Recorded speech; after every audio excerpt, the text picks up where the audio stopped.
Graph the linear inequality. X is less than or equal to 0.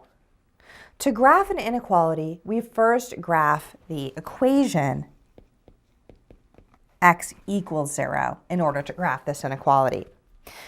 The equation x equals 0 is a vertical line passing through the origin. To graph this on our coordinate grid, we'll make note that each dotted line will represent 1 unit, and so the maximum on each axis is 6, and the minimum is -6.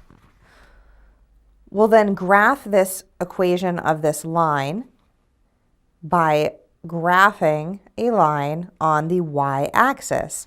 This is a vertical line that passes through the x-axis at 0. And then we need to choose a test point to determine whether to shade to the left or to the right of this line.